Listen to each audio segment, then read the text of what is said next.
Today we are going to play around with some beautiful patterns in our left hand. And basically what I've done is I've taken an arpeggio, I've deconstructed it, and I put it back together so that it sounds beautiful and different. So this is gonna help you to build strength in your left hand, speed in your left hand, and I feel like it's gonna make your left hand just a little bit more inspiring, and you're gonna see exactly what I mean here.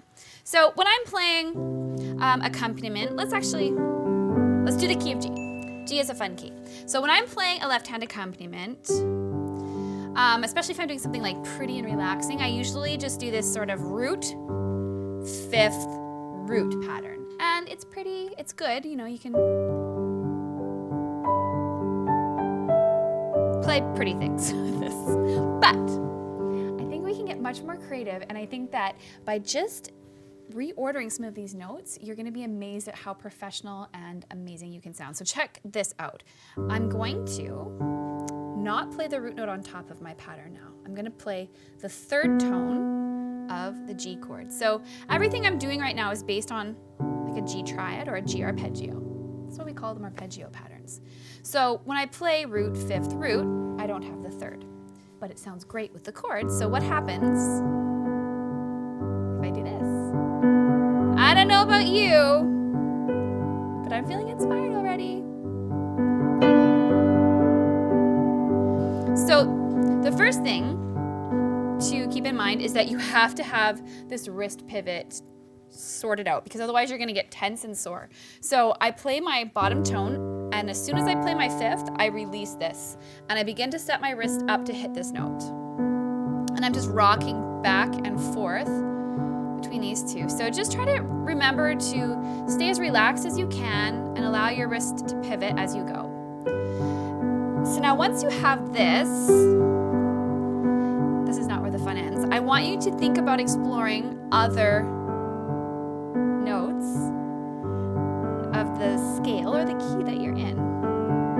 So here, I am adding in the note just below this one. So this is the root. So this could be the 1, and you could think of this as the 2 because it's the A, right? But you're playing it up here. And you can really get creative with the order that you play these in. And what ends up happening, it's hard to do this while I talk. What ends up happening is you get this very melodic left-hand pattern, and you can just play anything in the key of G over top of it. So I'm just gonna pick a second inversion G chord here.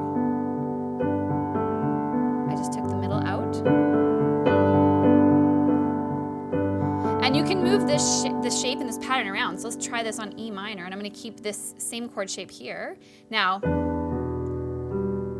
there's that third on top, sounds beautiful. And keep in mind that in the key of G, we have an F sharp.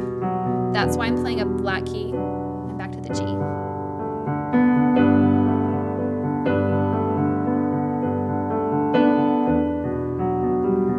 So it's really beautiful. And you don't have to stop there. You could try playing with the, right? So now I used the 7th note of the G scale to add to this arpeggio pattern. The constants are always the root and the 5th here. And that's kind of what's anchoring everything I'm experimenting with.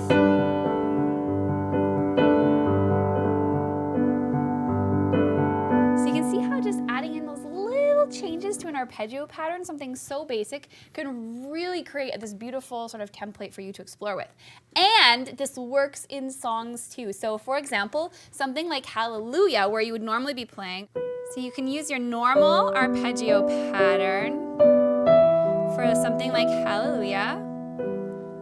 Or you can use these ideas, and instead of playing that root note on top again, you can play around with any of the scale tones. So for example, I'm going to use my root, 3rd, 5th, and then the 7th note of, see, I'm in the key of G, playing a G chord, so I'm using the 7th note of that G chord, right? I'm just playing around with any of these guys.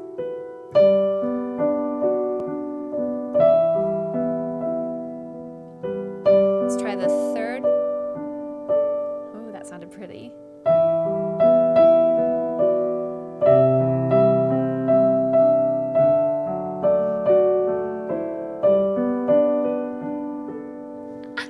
Lovely. lovely. Okay, so this is gonna give you so many things that you can do that will really, really create just that unique, special touch to what you're playing. It'll just make it uniquely your own. It gives it a little spark of creativity, and I think you're gonna have lots of fun with this. So, as I said earlier, this is a great way to develop strength in your hand because this movement is kind of tricky, and you have to have really good posture, and it's gonna build out your hand strength.